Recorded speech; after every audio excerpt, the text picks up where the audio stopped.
Mr. William Ruto has spent over 13 billion bribing other presidents to vote for his favorite, Mr. Raila Odinga.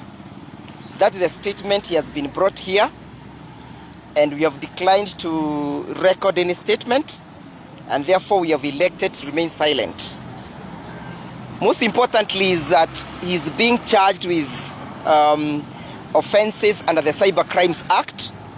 He said that his utterances, the verbal utterances, amount to the violation of Section 22, which deals with the data violation. So Mr. Kiumburi perhaps is a computer or a phone gadget that is capable of making those violations. They have taken him to Kamukonji right now. They have refused to give him bail, but we are also engaging other facilities to ensure that we secure his freedom. With me is Mr. Jomo, an advocate. He'll address you briefly, and our senior Mr. Maanzo, then Mheshimiwa Karongo will address you. Very briefly, members of the public, what you note about this process is that Mr. Kiumburi is accused of saying something demanding accountability for use of public resources. Even if that was to be true, then a member of parliament represents the people. The issue of speaking as regarding accountability is asking how money has been spent. And if you look at the role of a member of parliament, members of parliament, National Assembly require that they do oversight. Oversighting government institution, oversighting the president even, is not a crime. So the charges are frivolous. There's no evidence to that effect, and there's nothing wrong has been done by even us asking.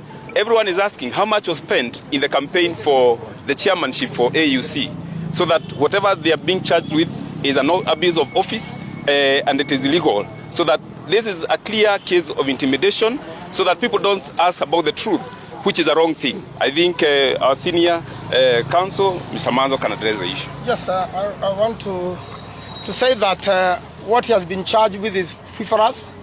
They should hurry up and take him to Milimani Commercial Court so that we can go and oppose the charge.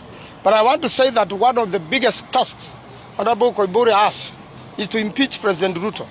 That particular allegation is sufficient ground to bring upon him an impeachment motion on the floor of the House, because that's the work of members of Parliament. That's sufficient ground, and I am very sure it can be substantiated. One or two people can give us that information, and then we will lay a ground for impeachment of Mr. Ruto. And the best thing is for them to hurry up. We meet in court, we oppose.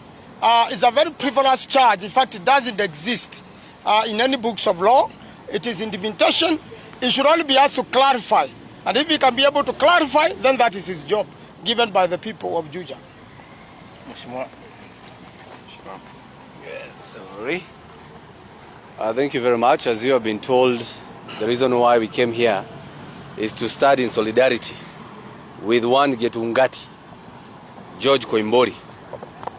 Because what we have witnessed today is the same tactics used by President Ruto to intimidate, to silence, and try to keep those who criticize him, keep them quiet so that they don't say anything. But I think, looking at the things, I think Raila's defeat at the AUC imeuma watu sana, au kwa serikali imewauma, and that's why they are now taking every single opportunity that they have to try to harass a member of parliament. A member of parliament is given an opportunity by the constitution to oversight, to represent, and of course to come up with laws. So when Kiumburi questions, a question that I'm going to ask on the floor of the House today, how much money was used to campaign for one defeated Raila Odinga? How much was used? That is a question any member of parliament would use. But we are telling the president, you say you are disappointed because Raila lost. We are disappointed you have taken our health NHIF. We are disappointed you are building houses and you are buying them. We are disappointed because all the monies that were supposed to come to Kiambu to build Mau roads, you have diverted them. So I'm saying those who are arresting Kiumburi, they should also come. I'm just here this guy, and I'm repeating the same what Kiumburi said. So they should not weaponize DCI. They should not weaponize police to come and try to silence members of parliament. And I'm telling Kiumburi, weka gangari. Wakupeleke wapi? Wakupeleke polisi. We are told he has been taken to Kamukunji police station to detain him. They arrested him in the morning. They should have just taken him to court. You know, why detain somebody? And the charges, as we are told by Wakili here, they are saying that he broke the law on cybercrime on something he verbally said. I mean, that is the absurdity of all. We cannot understand. You know, so we are telling President, I know you lost AUC chairmanship, accept and move on. I know you are disappointed, accept and move on. We are determined. For us, we are disappointed and we are determined. We are determined. So prepare because we cannot keep quiet, we cannot stay mum.